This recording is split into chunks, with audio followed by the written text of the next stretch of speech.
The stars had always called to humanity. For thousands of years, people looked up at the night sky and dreamed of what might be out there. They built rockets and space stations. They walked on the moon and sent machines to Mars.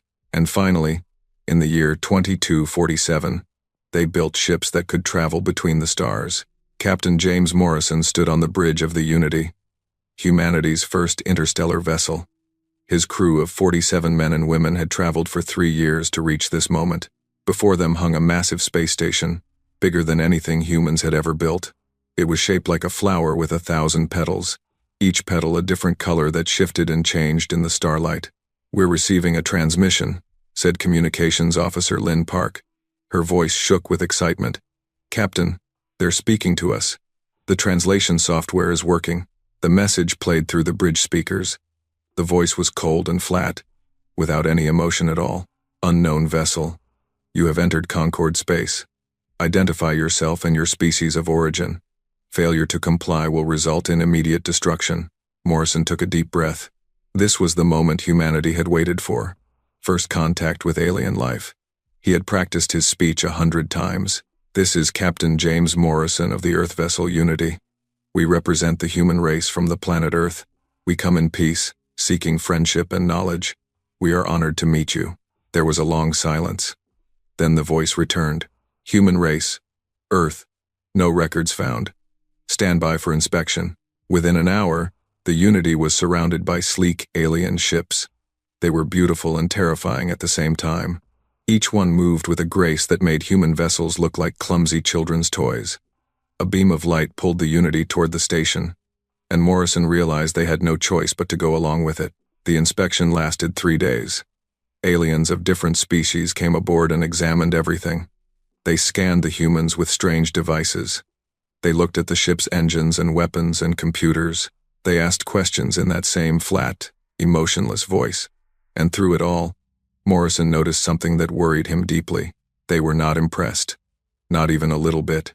The aliens looked at human technology the way a grown adult might look at a child's drawing. They smiled politely, but their eyes held nothing but boredom. One of them, a tall creature with silver skin and 4 arms, actually laughed when he saw the Unity's weapon systems. "Plasma cannons," the alien said to his companion. "How quaint. I believe we stopped using these about 60,000 years ago." On the 4th day, Morrison and his senior officers were brought before the Galactic Concord Assembly. The chamber was vast beyond imagination. Thousands of seats rose up in circles around a central platform, and each seat held a representative of a different alien species. Morrison counted at least 50 different types of beings, though he learned later that only 12 species actually mattered. These were the elder species, the ones who had ruled the galaxy for over 100,000 years. A creature that looked like a giant insect spoke first. Its mandibles clicked together as it made sounds that the translator turned into words. "The Council recognizes the arrival of a new species. Designation: human. Planet of origin: Earth. Assessment team, present your findings." The silver-skinned alien who had laughed at their weapons stood up. His name, Morrison learned, was Ambassador Verath, of the Kilorian people. "The humans are a Class 7 civilization," Verath announced. "Pre-developmental stage. They have achieved basic interstellar travel using primitive fusion drives. Their weapons are approximately 60,000 years behind current standards. Their biology is fragile, with an average lifespan of only 80 to 100 years. They show no signs of psychic ability, genetic enhancement, or dimensional manipulation." He paused and looked directly at Morrison. There was no hatred in his eyes. That might have been easier to bear. Instead, there was only complete and utter indifference. In summary, the human race poses no threat, offers no valuable resources or knowledge, and has no strategic importance. I recommend granting them observer status, with a single ceremonial vote in the Assembly. This will satisfy diplomatic requirements without wasting the Council's time. Morrison felt his face grow hot. "With respect, Ambassador, we have come a very long way. Our people have worked for generations to reach the stars. We hoped to establish trade relationships, to share knowledge, to become partners in..." "Partners?" Another alien spoke up. This one was massive, with thick gray skin covered in bony plates. Its voice was deep and rumbling. You wish to be partners with the Concord? Little creature, do you understand what you are asking? Your entire species has existed for less time than I have been alive. Your technology is a toy. Your military strength is a joke. What could you possibly offer us? The chamber filled with a sound that Morrison realized was laughter. Dozens of alien species, all laughing at the very idea that humans might have something to contribute. We offer friendship, Morrison said, his voice barely steady. We offer our willingness to learn, to grow, to work alongside you. The laughter grew louder. The insect creature raised a limb for silence. The matter is decided. The human race is granted observer status. They will receive 1 vote in the assembly, as is customary for new species. This session is concluded, and just like that, humanity's grand entrance onto the galactic stage was over. They were given a small office in the lowest level of the station and told to submit any requests through proper channels. The proper channels, they soon discovered, led nowhere at all. Over the next 14 years, humanity tried everything. They sent their brightest scientists to share discoveries, but the aliens already knew everything humans had figured out, and much more besides. They offered art and music and literature, but the elder species found human creativity primitive and unrefined. They proposed trade deals, but they had nothing the galaxy wanted to buy. Ambassador Elena Vasquez replaced Morrison after he died of old age. She was determined to succeed where he had failed. She learned the languages and customs of a dozen species. She attended every assembly meeting, even though humans were rarely allowed to speak. She built relationships with lower-ranking officials, hoping to find allies, but the galaxy did not care about humanity. They were too weak, too primitive, too unimportant. Every request was denied. Every proposal was ignored. Humanity was like a small child trying to join a conversation between adults. They were tolerated, barely, and nothing more. The real crisis came in the year 2259, 12 years after first contact. Human colonies had spread to several nearby star systems. One of these colonies, a planet called New Horizon, was home to 2 million people. They had built cities and farms. Children had been born there who had never seen Earth. It was their home. Then the Vrethkai came. The Vrethkai were one of the elder species. They looked like giant insects, similar to praying mantises but standing 3 meters tall. They were not cruel by nature, but they were utterly practical. When they decided they wanted the planet that humans called New Horizon, they simply took it. This world has been designated as Vrethkai territory, their announcement stated. All non-Vrethkai life forms must evacuate within 30 standard days. Failure to comply will result in removal by force. Ambassador Vasquez rushed to the assembly. She begged for help. She cited laws and treaties. She appealed to basic decency and justice. The assembly's response was swift and final.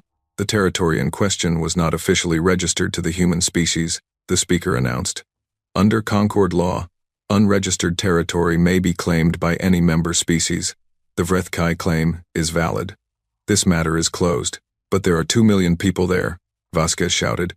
Families, children. You cannot simply throw them out of their homes. The humans have 30 days to evacuate, the speaker repeated.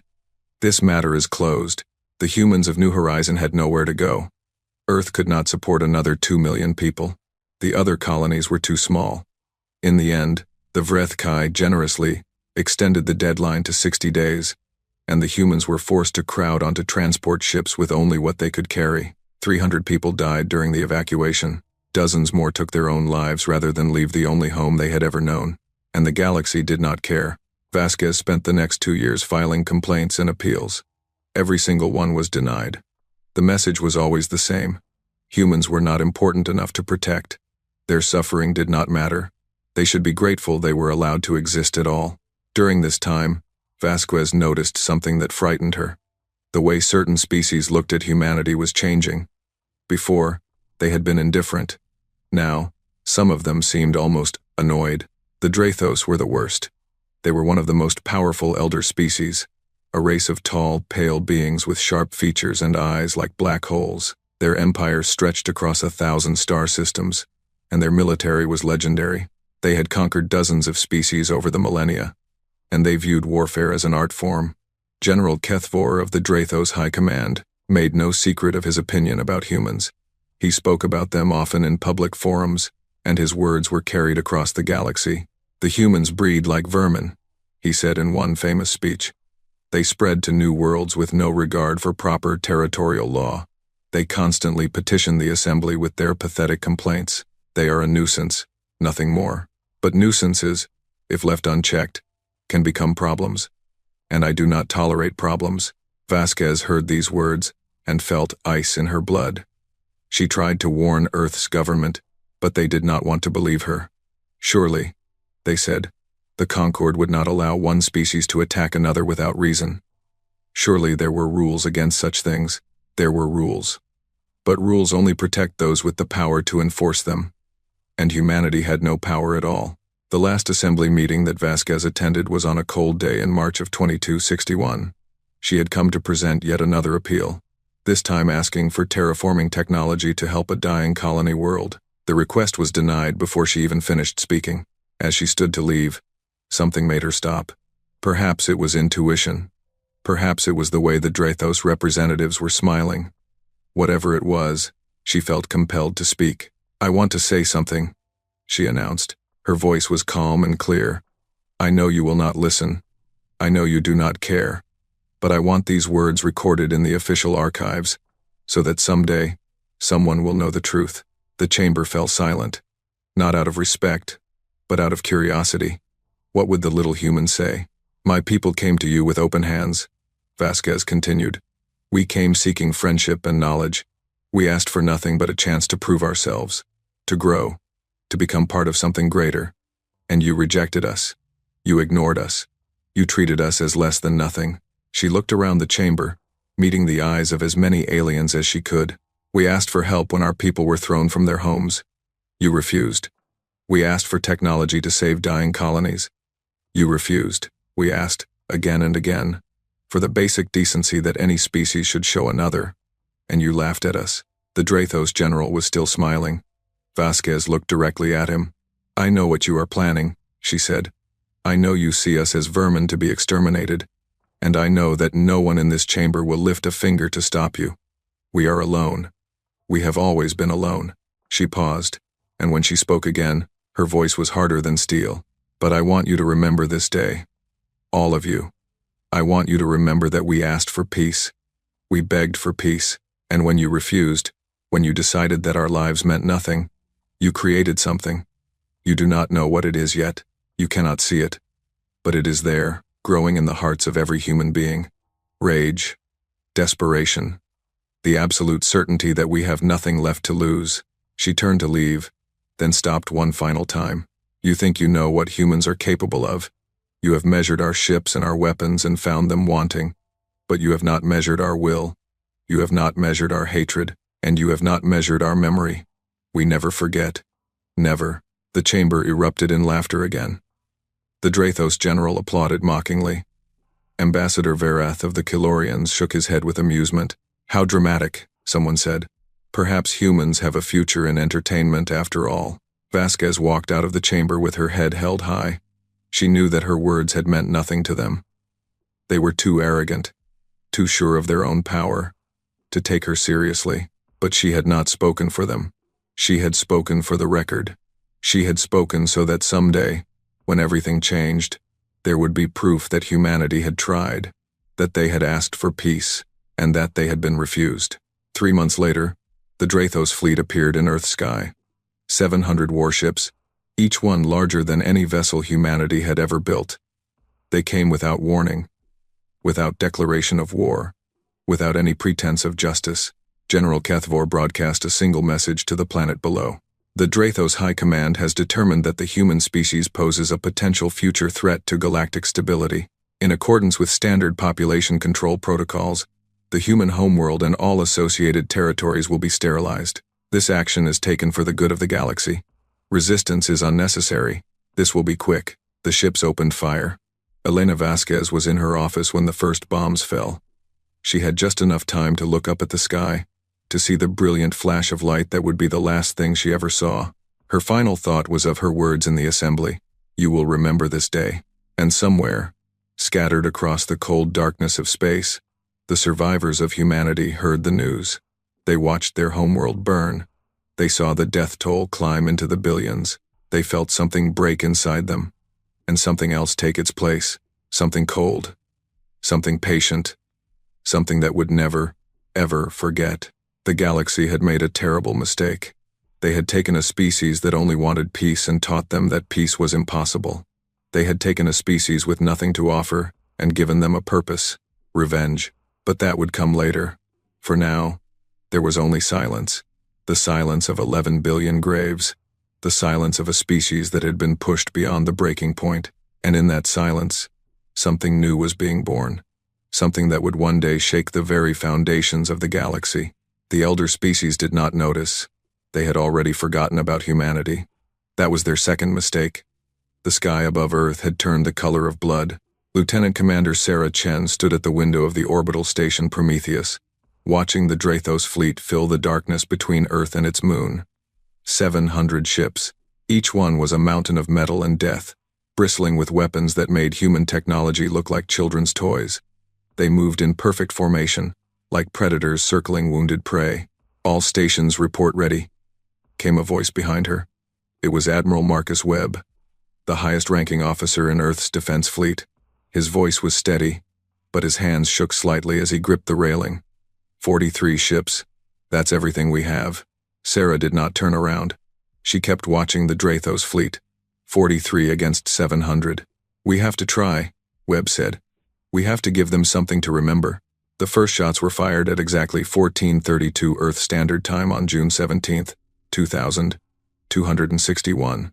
Humanity's 43 ships charged forward in a desperate attack. They knew they could not win. They knew they would all die. But they refused to simply wait for death to come to them. The battle lasted 11 minutes. Sarah watched from the Prometheus as ship after ship exploded. The Drathos weapons cut through human shields like they were made of paper. Plasma cannons, railguns, nuclear missiles, nothing worked. The enemy fleet did not even slow down. They swatted humanity's defense force aside like insects and continued toward Earth. Admiral Webb's flagship, the Defender, was the last to fall. His final transmission was broadcast across all frequencies so that everyone could hear.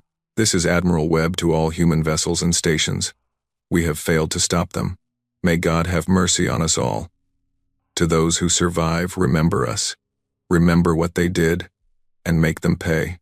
Then his ship vanished in a ball of fire, and humanity's entire military was gone. The Drathos did not pause to celebrate. They did not send demands or ultimatums. They simply began their work. The first bombs fell on the great cities of Earth: New York, Beijing, London, Moscow, Mumbai. One by one, the places where humans had lived and loved and dreamed for thousands of years were turned to ash and glass. The bombs were not nuclear weapons, they were something far worse. They burned so hot that buildings melted in an instant. They burned so deep that underground shelters offered no protection. They burned and burned until there was nothing left but scorched stone. Sarah could not look away. She watched her homeworld die, and something inside her died with it. "We need to go," said a voice beside her. It was Engineer First Class Tom Rivera, one of her oldest friends. His face was wet with tears, but his voice was firm. "Sarah, we need to go now. The station will be next." She shook her head. "Where would we go?" "The emergency shuttles. There's a rally point at Titan Station. Some ships are getting away. We can." A massive explosion rocked the station. Alarms screamed. Red lights flashed everywhere. "Hull breach on decks 7 through 12. Someone shouted. "They're targeting the orbital platforms." Sarah finally moved. She grabbed Tom's arm and ran. The next few hours were a blur of chaos and terror. Sarah and a handful of survivors fought their way to the shuttle bay. They launched into space just as the Prometheus broke apart behind them. All around them, other stations were dying. The great orbital ring that humanity had spent 2 centuries building was being torn apart piece by piece, and below them, Earth continued to burn. Sarah piloted the shuttle away from the planet, weaving between debris and weapons fire. She did not know where she was going. She only knew that she had to survive. Someone had to survive to remember this. As they fled, she caught one last glimpse of Earth through the shuttle's rear camera. The planet that had given birth to humanity, that had nurtured their species for millions of years, was almost unrecognizable. Continents that had been green and blue were now black and orange. Oceans were boiling away. The atmosphere itself was on fire. 11 billion people. Gone in less than 72 hours. Tom sat beside her in the co-pilot seat. He was staring at the same image. My family was in Sao Paulo, he said quietly. My wife, my 2 daughters. They were supposed to come up to the station next month. Sarah had no words. Her own parents had lived in Tokyo. Her brother had been stationed in New York. Everyone she had ever known, everyone she had ever loved, was now ash blowing in a radioactive wind. They traveled for 3 days before they found other survivors. A small fleet of civilian transport ships had gathered near Jupiter, hiding in the shadow of one of its moons. There were perhaps 5,000 people in total, scientists, engineers, miners who had been working in the outer system when the attack came, and there was Admiral Chen Wei-lin. Admiral Chen was not related to Sarah, despite sharing her last name. He was an old man, nearly 80 years old, who had spent most of his career commanding patrol ships in the outer system. He had never expected to be important. He had never expected to lead anything more than a few dozen crew members. Now he found himself in command of what remained of the human race. We've been gathering reports from across the system, he told the assembled survivors in the cargo hold of the largest transport ship. His voice was hoarse from grief, but his eyes were clear. Mars colonies destroyed. Venus stations destroyed. The asteroid belt settlements destroyed. Luna destroyed. He paused to let the words sink in. Our best estimate is that approximately 200 million humans survived the attack. Most are scattered in small groups across the outer system. Some are on generation ships that were between star systems when the attack happened. A few colony worlds that had not yet been officially registered may have been missed. What about the Concorde? Someone shouted. What did they do to stop this? Chen's face hardened. They did nothing. The Drathos acted without Concorde approval, but no other species lifted a finger to help us. The official Concorde statement called it a regrettable but necessary population correction of a pre-developmental species. They said no further action was required. The crowd erupted in anger. People shouted and cursed and wept. Sarah sat silently, feeling a cold numbness spread through her chest. Population correction. That was what they called the murder of 11 billion people. Like they were removing weeds from a garden. Chen raised his hand for silence. It took several minutes for the crowd to quiet down. I know you want revenge, he said. I want it too. I want to burn every Drathos world until there is nothing left but cinders. I want to make them suffer the way we have suffered. His voice dropped lower. But we cannot. Not yet. Not for a very long time. We are 200 million people with no homeworld, no military, and no allies. The Drathos alone have 10 trillion citizens and a fleet of hundreds of thousands of warships. If we try to fight now, we will be wiped out completely. Then what do we do? Tom asked. Just run away? Hide? Chen nodded slowly. Yes, that is exactly what we do. We run, we hide, we survive. Because survival is the only victory we can achieve right now. He looked around at the tired, broken faces of his people. The Drathos believe we are extinct. The Concorde believes we are extinct. Let them believe it. Let them forget about us, the way they have always forgotten about us. And while they forget, we will grow. We will learn. We will build.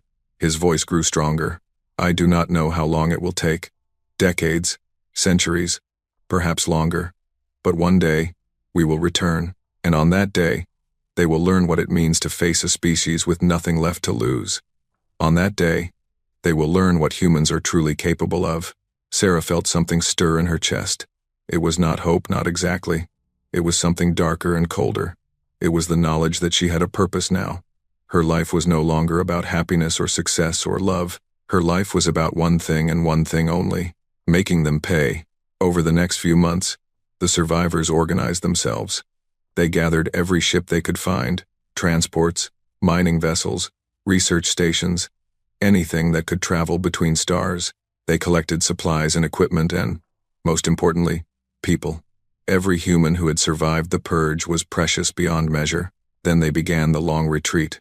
Admiral Chen led the refugee fleet toward the galactic rim, the empty space at the edge of the galaxy where no elder species had any interest in going. The journey took years. Many ships broke down along the way. Many people died from illness or accidents or despair. Sarah Chen rose through the ranks during this time. She proved herself a capable leader. someone who could make hard decisions without flinching. When Admiral Chen needed someone to scout ahead for habitable worlds, she volunteered. When there was a dispute between ship captains, she mediated. When people lost hope and wanted to give up, she reminded them of what they were fighting for. The face of Earth, burning. That was what she saw every time she closed her eyes. That was what kept her going. Finally, after nearly 5 years of travel, they found a place to hide. It was a dead star system, a brown dwarf surrounded by frozen rocks, too cold and dark for any species to want, but it would serve their purposes. "This is where we begin again," Admiral Chen announced as the fleet settled into orbit around the largest rock. "This is our new home, not because it is beautiful or comfortable, but because no one will look for us here. We will call it Haven, and we will build it into something that will make our enemies tremble." Sarah stood beside him on the bridge of the command ship. She was 32 years old now, and she had not smiled since the day Earth died. "How long?" she asked. "How long until we're ready?" Chen looked at her with eyes that held both sorrow and determination. "I do not know. I will probably not live to see it. You might not either. But our children will. Or their children. Or theirs. It does not matter how long it takes, Lieutenant Commander. What matters is that we never forget. What matters is that we never forgive. What matters is that one day, no matter how distant, humanity returns." He placed his hand on her shoulder. "Promise me, Sarah. Promise me that you will carry this forward. That you will teach the next generation, and they will teach the next. That the memory of Earth, the memory of 11 billion murdered souls, will never fade." Sarah Chen looked out at the cold darkness of their new home. In that moment, she made a vow that would echo through the centuries. "I promise," she said. "We will remember. And when the time comes, we will make them remember too." The galaxy had made a terrible mistake when they burned Earth. They thought they were eliminating a nuisance. They thought they were preventing a potential future threat.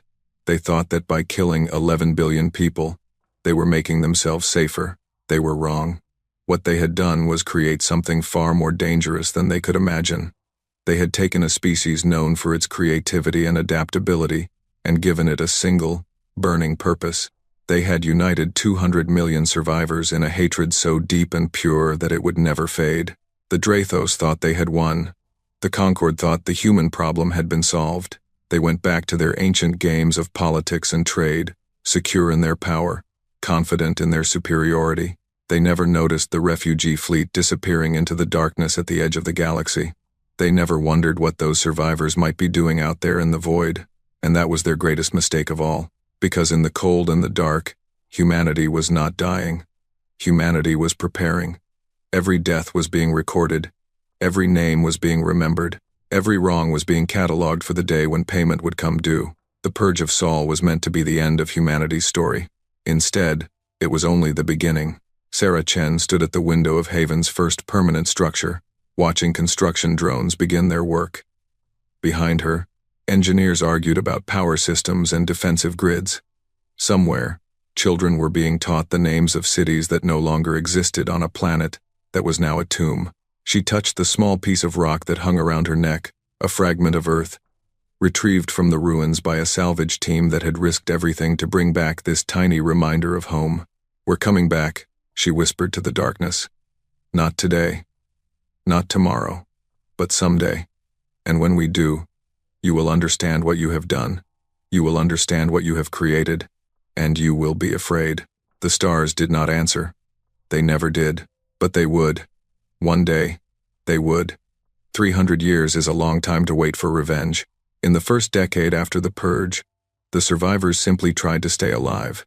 Haven was a frozen wasteland of rock and ice, orbiting a dying star that gave almost no heat or light. The first winter killed thousands. Disease took thousands more. Suicide claimed many who simply could not bear the weight of what they had lost. But humanity refused to die. They dug deep into the frozen rocks and built cities underground. They created artificial suns using fusion reactors salvaged from their ships. They grew food in hydroponic farms and recycled every drop of water until it was precious as gold. Life was hard and painful, but it was life. Admiral Chen Weilin did not live to see the end of that first decade. He died peacefully in his sleep at the age of 91, having spent his final years building the foundation of humanity's survival. His last words were spoken to Sarah Chen, who had become his most trusted officer. "Remember what I told you," he whispered. "Never forget, never forgive, and make them pay." Sarah held his hand as he passed. She was 43 years old, and she felt ancient. The next day, she was elected to lead the Council of Haven, the governing body that would guide humanity through the long years ahead. It was not a position she wanted, but it was a duty she could not refuse. Someone had to carry the torch. Someone had to keep the flame of vengeance burning. Her first act as council leader was to establish the memorial. It was a massive chamber carved into the heart of Haven's largest asteroid, and its walls were covered with names. 11 billion names, one for every human who had died in the purge. It took teams of workers decades to engrave them all, but it was done. No one would ever be forgotten. "This is why we endure," Sarah told the people at the memorial's dedication ceremony. "This is why we suffer in this cold darkness. Not for ourselves, but for them. Every name on these walls is crying out for justice, and one day, we will answer them." The children born on Haven grew up with the memorial as their church. They learned to read by studying the names of the dead. They learned mathematics by calculating how many years it would be until humanity was strong enough to return. They learned hatred before they learned love. Some of the older survivors worried about this. They wondered if it was healthy to raise children on a diet of grief and anger. But most understood that it was necessary. The memory of the purge had to be kept alive, or humanity would lose its purpose. 30 years after the purge, something remarkable happened. A young scientist named Yuki Tanaka made a breakthrough that would change everything. She had been studying the genetic modifications used by the elder species to extend their lifespans. The Concord races lived for thousands of years, sometimes tens of thousands. This was one of the reasons they viewed humans as inferior to them. A species that died after a mere century was barely more than animals. Yuki refused to accept this limitation. "If they can do it, so can we," she told her research team. "We just need to understand how." She spent 15 years studying stolen data and captured alien technology. She experimented on herself when no one else would volunteer. She nearly died 7 times from failed treatments. But she did not give up, and finally, she succeeded. The Tanaka Protocol, as it came to be known, rewrote human genetics at the most fundamental level. It extended the human lifespan to 500 years, perhaps longer. It enhanced cognitive ability, allowing humans to think faster and remember more. It strengthened the body and sharpened the senses, but it was not immortality. Yuki was careful about that. "We must not become like them," she warned the council. "The elder species have lived so long that they have forgotten what it means to value life. They kill billions without feeling anything because individual lives mean nothing to them. We must remain mortal. We must remember what it is to lose someone. That is what makes us human." Sarah Chen was one of the first to receive the Tanaka Protocol. At 73 years old, she felt her body grow young again. Her gray hair turned black. Her aching joints became strong. She looked in the mirror and saw a woman of 30 staring back at her. "I have been given more time," she said to her reflection. "More time to remember. More time to prepare. More time to hate." The next breakthrough came from an engineer named Marcus Stone. He had been studying the engines of captured alien scout ships, trying to understand how the elder species traveled so quickly between stars. Human fusion drives were slow and inefficient compared to what the Concord races used. Stone was not content to simply copy alien technology. He wanted to surpass it. "They have been using the same basic principles for 100,000 years, he told the engineering council. "They have improved their designs, but they have never truly innovated. They are too old, too set in their ways. We are young. We can think differently." He proposed something that Concord scientists had dismissed as impossible: folding space itself. The theory was simple in concept. Instead of traveling through space, why not bring your destination closer to you? Fold the fabric of reality so that 2 distant points touched, then step across. It would be instant travel, faster than any drive system ever built. The mathematics were impossibly complex. The energy requirements were astronomical. Every elder species had concluded it could not be done. Stone did it anyway. The first successful test of the Wrath drive, so named because it would carry humanity's vengeance across the stars, took place 87 years after the purge. A small probe disappeared from Haven and reappeared 300 light-years away in the span of a heartbeat.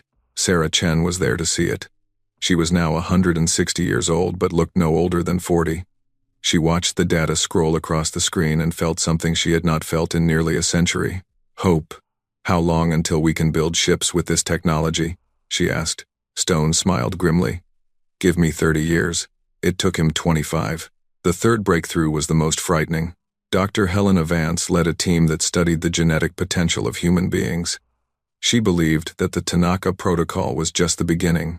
Humans could be so much more than they were: stronger, faster, smarter, deadlier. They could become weapons. The Ascended program began in secret.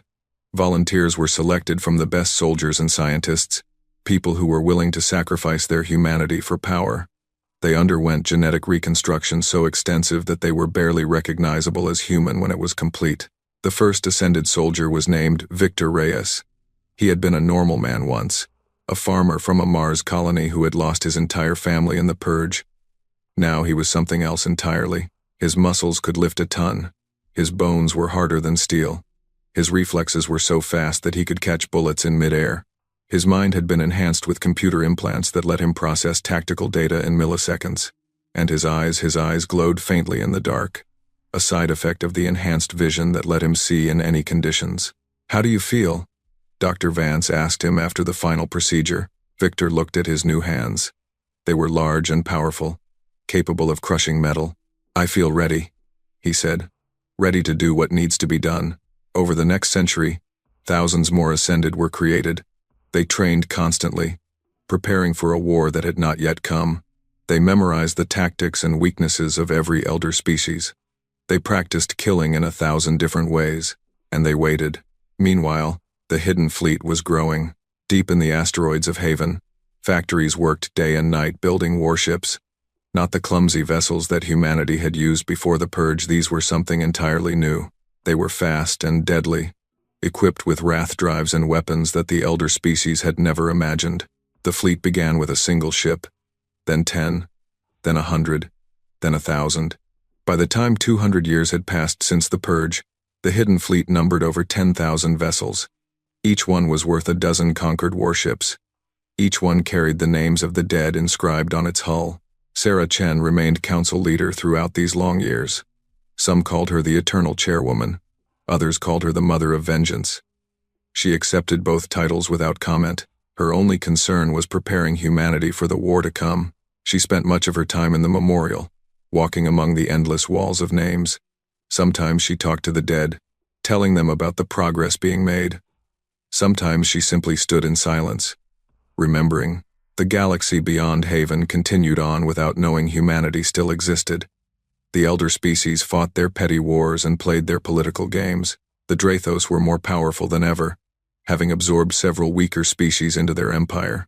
The Concord remained a corrupt and indifferent organization, concerned only with maintaining the power of those who already had it. Occasionally, humanity sent scouts to observe. They learned everything they could about their enemies. They mapped military installations and counted warships. They identified weaknesses and vulnerabilities, and they waited. The centuries passed. Generations were born and died, though death came more slowly now thanks to the Tanaka Protocol. The children of Haven grew up hearing stories of Earth, a paradise lost that they had never seen. They studied images of blue oceans and green forests, unable to truly understand what had been taken from them.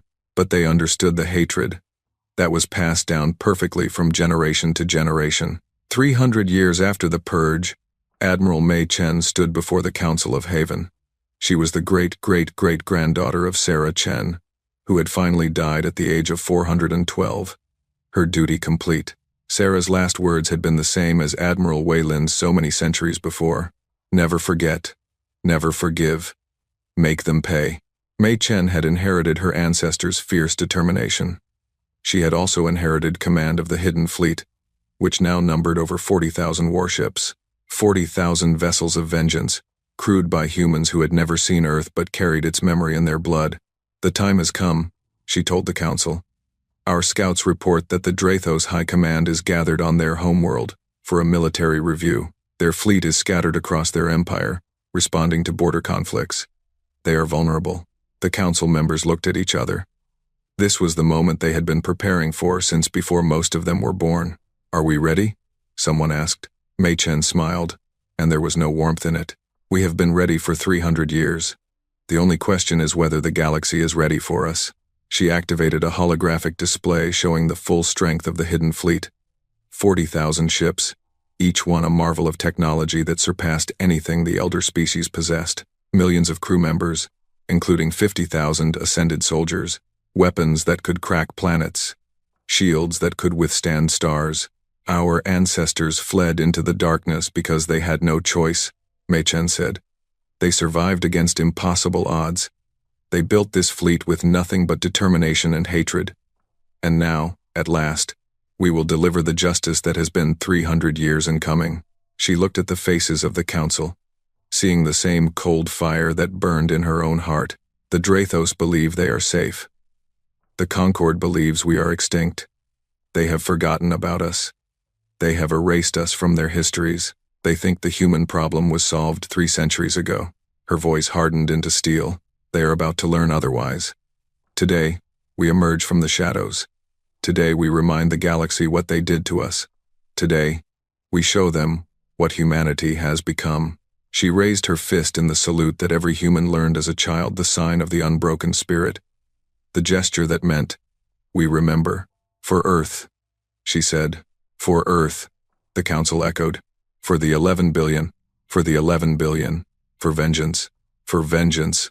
Mei Chen turned to face the stars, invisible beyond Haven's rocky walls but present in her mind's eye. The exile ends today, she said. Now they learn what they created. Now they learn that some things should never be forgotten. Now they learn that humanity does not forgive, does not surrender, and does not die. Throughout Haven, the message spread. Ships powered up their wrath drives. Soldiers checked their weapons. Families said goodbye to each other, knowing that some would not return, but there was no hesitation, no doubt. They had waited 300 years for this moment. The hidden fleet began to move, and somewhere in the heart of Concord space, completely unaware of what was coming, the Drathos High Command continued their military review. They discussed border skirmishes and trade disputes. They awarded medals to distinguished officers. They drank toasts to their eternal dominance. They had forgotten about the species they had tried to exterminate 3 centuries ago. They were about to remember. Commander Thexarn of the Drathos Imperial Guard was bored. He had been stationed at Outpost 17 for 30 years, watching the empty space at the edge of Drathos territory. Nothing ever happened here. No enemies, no traitors, no anything. Just cold darkness and the endless hum of monitoring equipment. His species had destroyed the humans 300 years ago. And since then, this sector had been completely quiet. The outpost existed only because regulations demanded it. No one expected trouble. Thexarn was playing a game on his personal tablet when the alarms began screaming. He dropped the tablet and ran to the sensor station. His subordinates were already there, staring at the screens with expressions of total disbelief. "What is it?" Thexarn demanded. "What's happening?" "Sir," the sensor operator's voice was shaking. "Ships, thousands of them. They just appeared out of nowhere. No hyperspace signatures, no warning. They're just there." Thexarn looked at the screen and felt his blood turn to ice. The display showed more ships than he had ever seen in one place. They filled the sector like a swarm of angry insects, each one bristling with weapons. They were not like any vessels in the Drathos database. They were sleek and deadly, designed for one purpose: war. "Get me identification," he ordered. "Who are they? What species?" The operator ran the scan 3 times before answering. His face had gone pale. "Sir, the configuration matches historical records from 300 years ago. They're human ships. That's impossible. The humans are extinct. Sir, I'm reading life signs. Millions of them. And they're human. All of them." Before Thexarn could respond, a transmission came through. A human face appeared on every screen in the outpost. It was a woman with dark eyes and black hair, wearing a uniform that bore a symbol he did not recognize. A broken world surrounded by stars. "Attention, Drathos forces," the woman said. Her voice was calm and cold. "I am Admiral Mei Chen of the Terran Vengeance Fleet. 300 years ago, your species murdered 11 billion of my people. You burned our homeworld and tried to erase us from existence." She paused, and her eyes seemed to look directly into Thexarn's soul. "You failed." The screens flickered, and data began streaming across them. Images of the purge, video of Earth burning.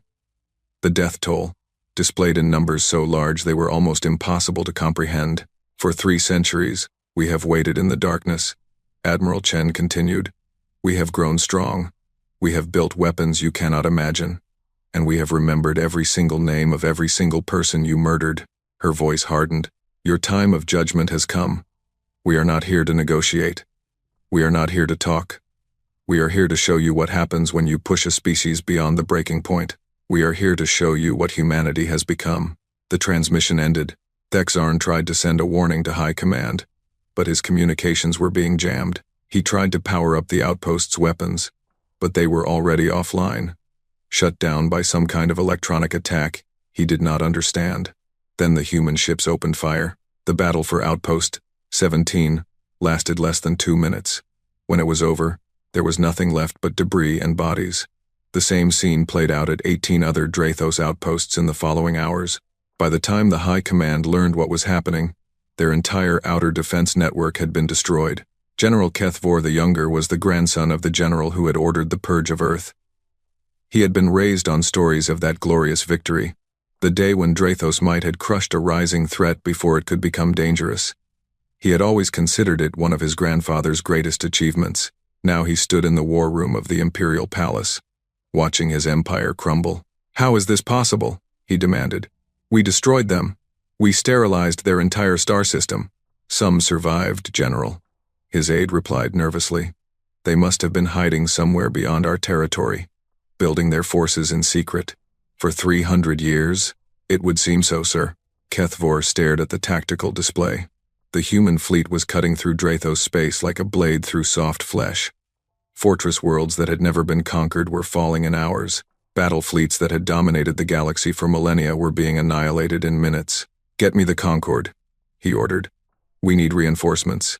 Every species in the galaxy must unite against this threat. The message went out. The response came back within hours. The Conquered Assembly has declined to intervene. The conflict between the Drathos Empire and the human survivors is considered an internal matter arising from historical events. No species has offered military assistance.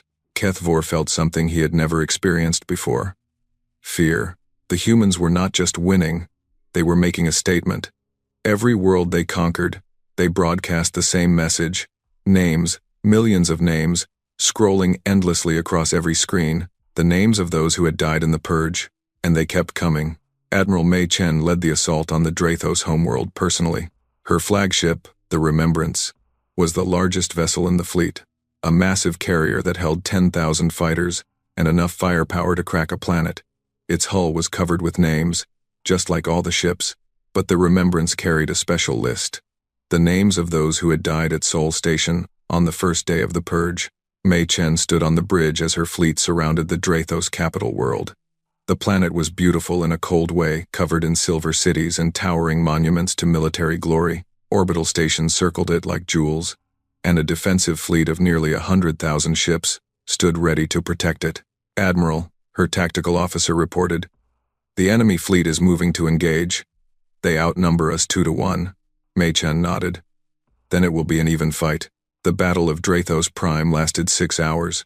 The Drathos fought with everything they had. They were a warrior species, proud and skilled, and they had never been defeated in their own space. Their ships were powerful, and their tactics were refined by centuries of combat. But humans had spent 300 years preparing for exactly this battle. They knew every Drathos tactic. They had trained against simulated Drathos fleets millions of times, and their technology was superior in every way. The Wrath drives let human ships appear and disappear at will, striking from unexpected angles and retreating before the enemy could respond. Human weapons cut through Drathos shields like they were not there. Human fighters swarmed around enemy capital ships, finding weak points and exploiting them with surgical precision, and the ascended soldiers boarded enemy vessels, tearing through Drathos warriors with terrifying efficiency. Commander Victor Reyes, now nearly 350 years old but still at the peak of his enhanced abilities, led a team that captured the enemy command ship. He stood over the body of the Drathos admiral and felt nothing but cold satisfaction.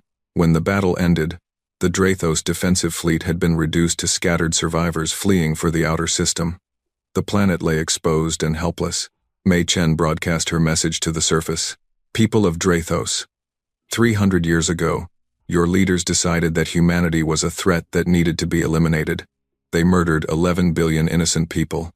Men, women, and children who had done nothing wrong. They burned our world and thought they had ended us forever.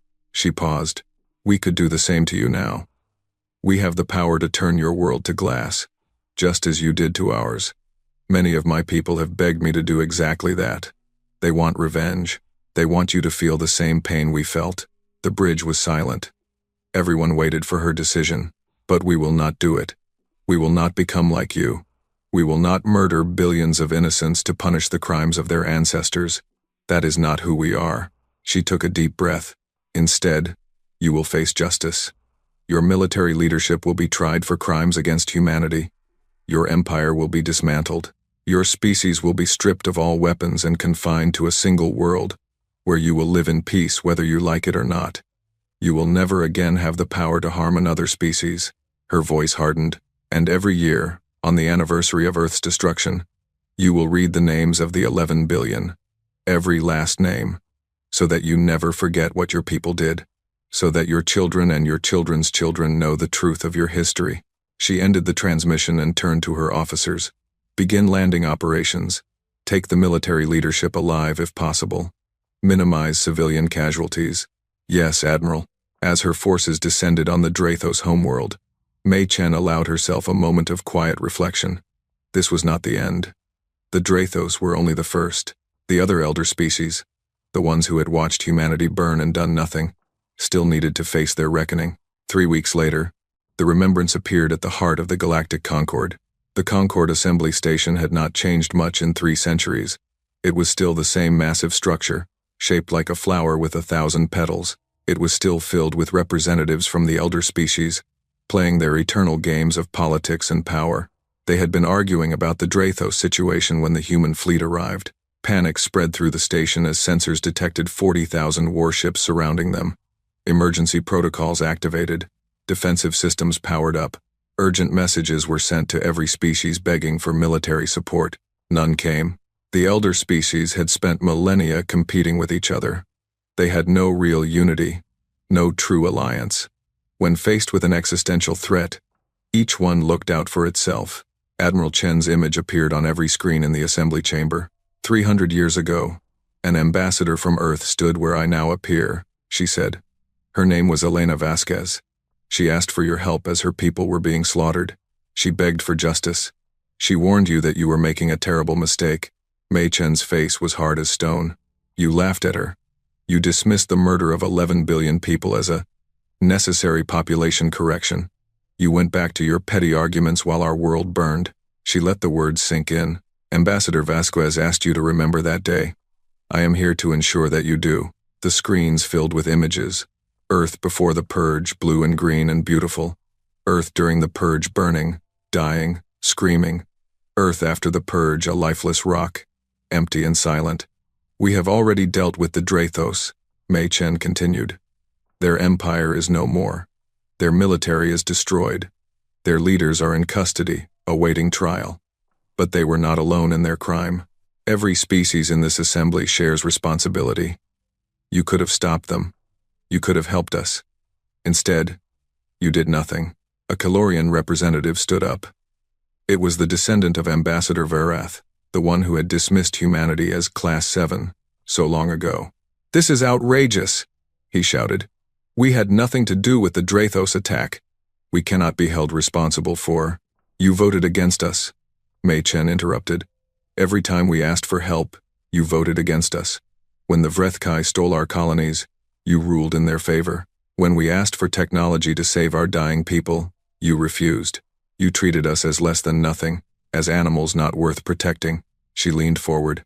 That was your choice. Now you face the consequences. The Battle of Nexus Prime began moments later.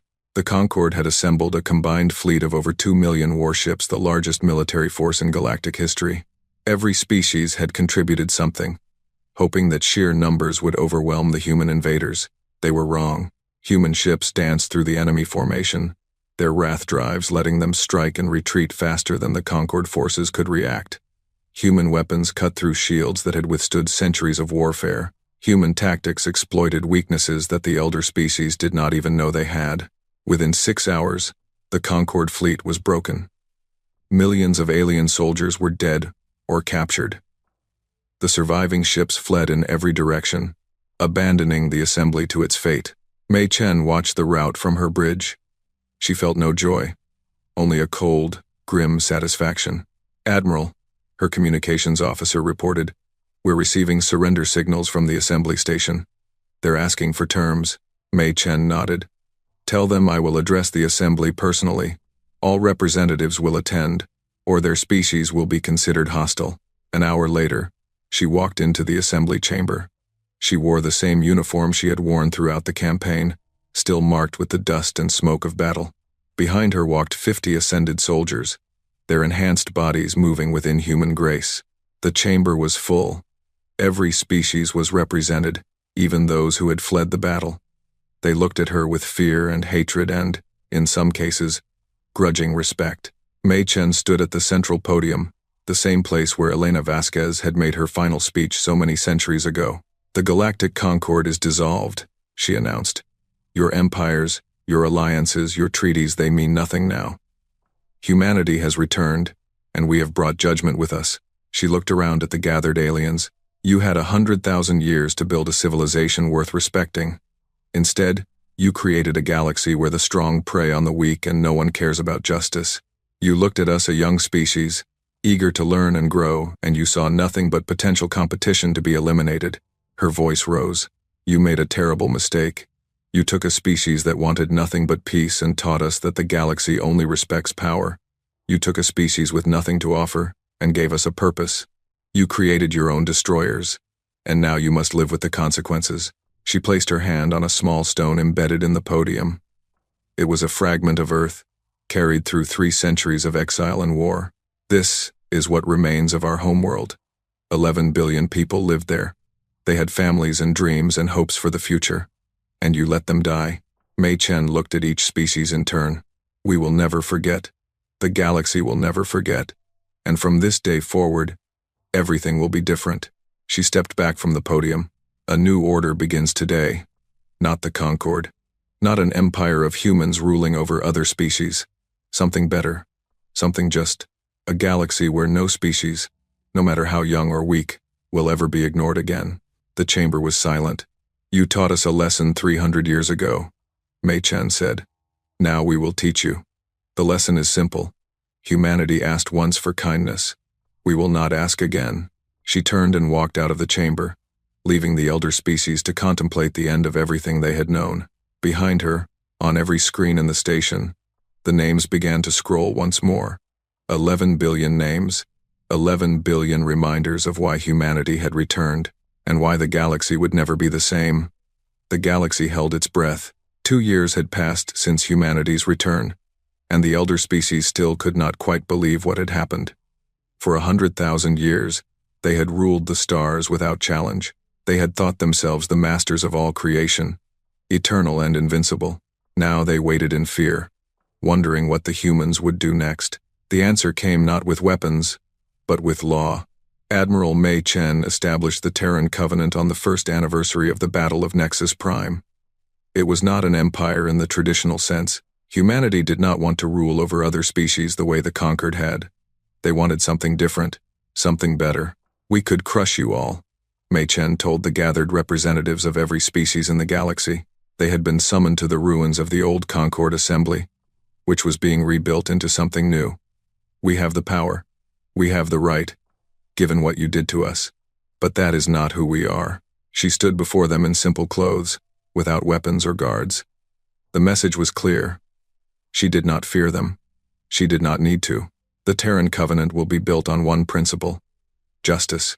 Every species will be protected. Every species will have a voice. No one will ever be ignored again. A Calorian representative raised his hand. "And if we refuse to join?" Mei Chen looked at him calmly. "You are free to refuse. We will not force you. But understand this. The days when the strong could prey on the weak without consequence are over. If your species attacks another, If you commit atrocities or try to exterminate those weaker than you, humanity will respond. And you have seen what that means. The Kilorian lowered his hand. The trials began 3 months later. General Kethvor the Younger was the first to face judgment. He had been captured during the fall of Drathos Prime, dragged from his bunker by ascended soldiers who handled him like he was made of glass. They could have killed him with a single blow, but they had orders to take him alive. The trial was held in the Memorial of Names on Haven, the same chamber where 11 billion names covered the walls from floor to ceiling. Every human in the galaxy watched through live broadcasts. So did much of the alien population. Kethvor stood in the center of the chamber, surrounded by the names of his victims. He was old now, nearly 200 years old by Drathos standards, but he still held himself with the pride of a warrior. The presiding judge was a human woman named Sarah Chen the Younger, a distant descendant of the original Sarah Chen, named in her honor. She read the charges in a clear, steady voice. General Kethvor, you are charged with crimes against humanity, specifically ordering the continuation of the purge after the initial attack on Earth, commanding forces that destroyed the Mars colonies, resulting in 800 million deaths, commanding forces that destroyed the Venus stations, resulting in 200 million deaths, and commanding forces that destroyed the lunar settlements, resulting in 1.2 billion deaths. She looked up from her papers. How do you plead? Kethvor raised his head. I plead guilty. I did these things. I would do them again if given the chance. Your species was a threat that needed to be eliminated. The chamber was silent. Many humans had expected him to deny his crimes, to make excuses, to beg for mercy. They had not expected honesty. Why? Sarah Chen asked. Why did you believe we were a threat? We had no weapons that could harm you, no technology that challenged yours. We asked only for friendship. Kethvor laughed bitterly. That is exactly why you were a threat. Your species learned too quickly. You adapted too well. In 1,000 years, maybe 2, you would have caught up to us. In 10,000 years, you might have surpassed us. We saw what you could become, and we decided to stop it before it happened. He looked around at the walls of names. I see now that we failed. You survived. You grew strong, and you became exactly what we feared. He turned back to Sarah Chen. So yes, I am guilty, but I do not apologize. I was protecting my people from a future threat. That is a general's duty. Sarah Chen considered his words for a long moment. You are correct about one thing, she finally said. We have become exactly what you feared, but not because of anything inherent in our nature. We were changed by what you did to us. You took a species that wanted peace and turned them into warriors. You took a species that wanted friendship and taught them hatred. Whatever we have become, you created it. She stood up. The sentence of this tribunal is as follows. General Kethvor, you will spend the remainder of your life in the Memorial of Names. You will not be harmed. You will be fed and housed and cared for. But every day, from now until you die, you will walk among these names. You will read them. You will learn them. You will understand the weight of what you did. Kethvor's face showed the first hint of emotion, surprise, perhaps even fear. When you die, Sarah Chen continued, your body will be cremated and your ashes scattered in space. There will be no memorial for you, no monument. No one will remember your name. That is the punishment for those who tried to erase an entire species from existence. They themselves will be erased from history. The general was led away. He would live for another 60 years in the memorial, walking among the names of his victims, slowly going mad from the weight of their silent accusation. Over the next decade, more trials followed. Every military leader who had participated in the purge faced judgment. Every politician who had voted against protecting humanity faced questioning. Every species that had stood by and done nothing was forced to acknowledge their failure. The punishments varied. Some were imprisoned, some were exiled. Some were simply required to teach their children the truth about what had happened. Humanity was careful not to become tyrants themselves. They did not seek revenge for its own sake. They sought justice cold, methodical, and thorough. The Drathos, as a species, were not destroyed. Mei Chen had kept her promise about that. But they were transformed. Their empire was dismantled. Their military was eliminated. Their population was confined to a single nature preserve world, where they would live without advanced technology for the next 10,000 years. This is not cruelty, Mei Chen explained in her final address to the Drathos people. This is protection for you and for everyone else. You have proven that your species cannot be trusted with power. Perhaps in 10,000 years, you will have learned differently. Until then, you will live simply and peacefully, and you will remember why. The Vrethkai, who had stolen human colonies before the Purge, faced a different punishment. They were required to pay reparations to humanity for 10,000 years, not in money or resources, but in service. Vrethkai workers helped rebuild human settlements. Vrethkai scientists shared their knowledge freely. Vrethkai leaders publicly acknowledged their crimes in ceremonies broadcast across the galaxy. It was humiliating for them. It was meant to be. The other elder species faced lighter consequences, depending on their level of involvement. But all of them were required to include the story of the Purge in their educational systems. All of them were required to observe a day of remembrance every year. All of them were required to send representatives to the Memorial of Names, to bear witness to what had been done. History must be remembered, Mei Chen said. If it is forgotten, it will repeat itself. We will not allow that to happen. As the years passed, something unexpected began to happen. The galaxy started to change not just because of fear, but because of something deeper. Younger members of the elder species began to question the attitudes of their ancestors. They looked at the evidence of the Purge and felt shame. They read the names in the memorial and wept for people they had never known. They asked themselves, how could this have happened? How could we have allowed this?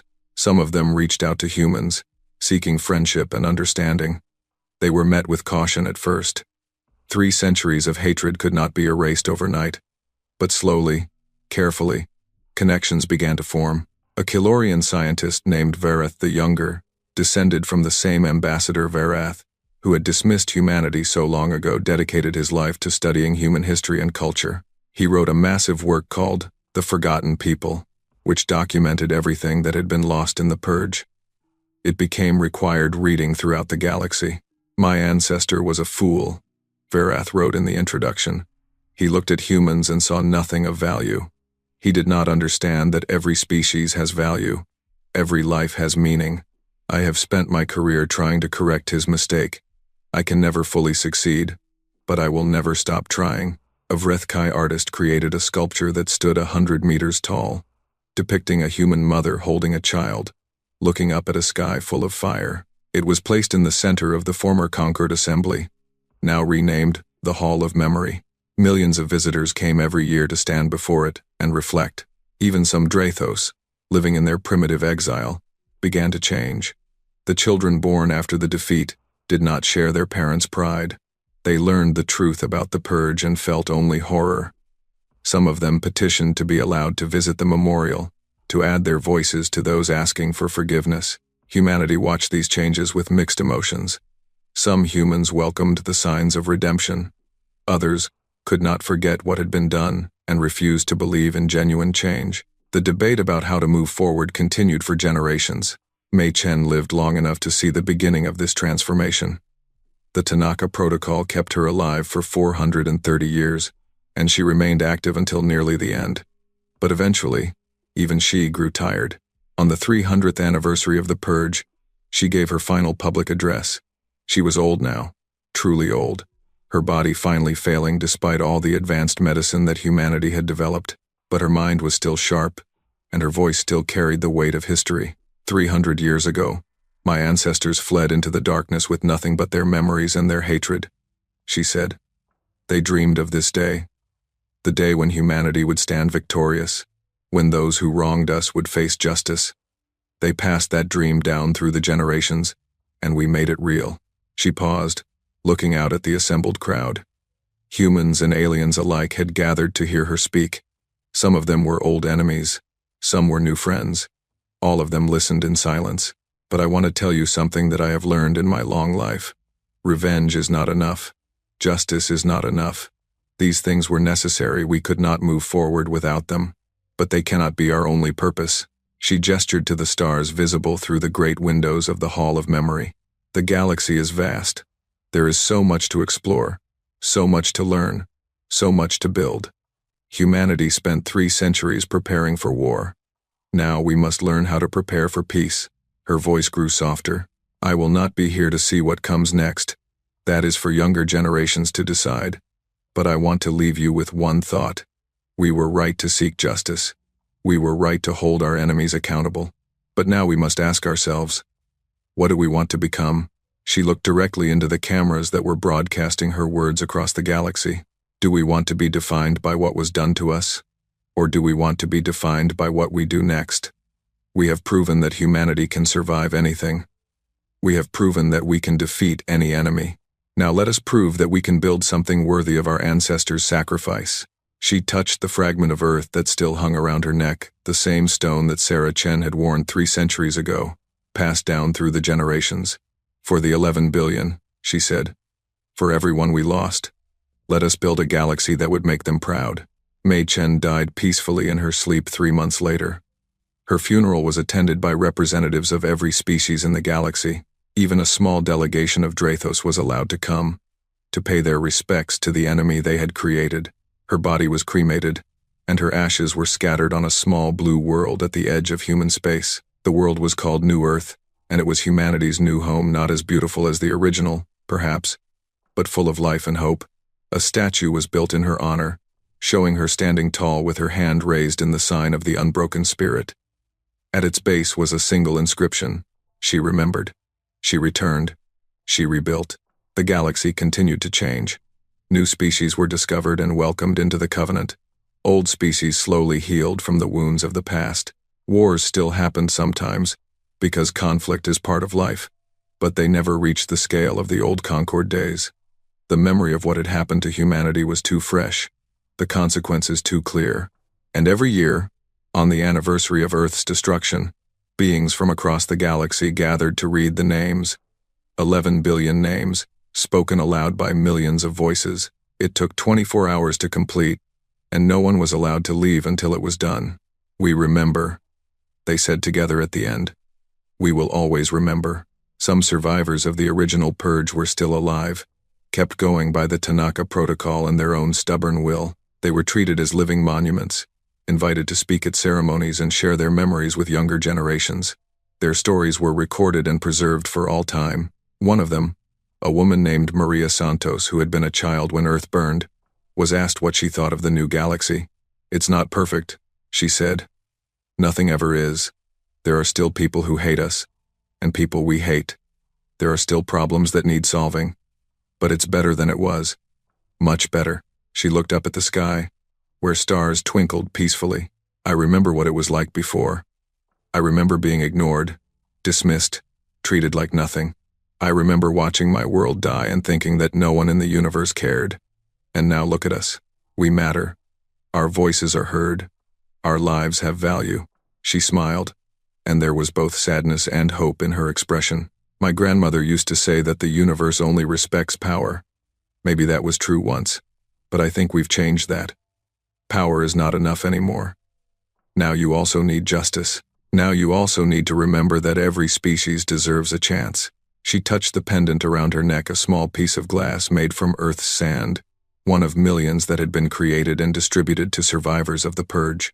We never forgot what we lost. We never forgave those who took it from us. But we also never lost sight of who we wanted to be. That's what makes us human, I think. We can hold on to our pain and still reach for something better. She looked at the young human standing before her, recording her words for future generations. Tell them this. We were once ignored and powerless. We asked for kindness and received cruelty. We asked for justice and received laughter. So we went into the darkness and made ourselves strong. We returned with wrath that shook the galaxy, but we did not let that wrath consume us. Her voice grew firm. Tell them that we remembered our dead, and we honored them with justice. Tell them that we defeated our enemies, and we showed them mercy they did not deserve. Tell them that we built a new order, and we made it fair for everyone. She straightened her old shoulders and raised her chin. Tell them that humanity asked once for kindness. We did not ask again. But when we had the power to take whatever we wanted, we chose to give kindness instead. That is our greatest victory. That is our legacy. She turned and walked away, leaving the young recorder alone with her words. Above them, the stars continued their eternal dance. But they were different now. They were no longer in different points of light, in an uncaring void.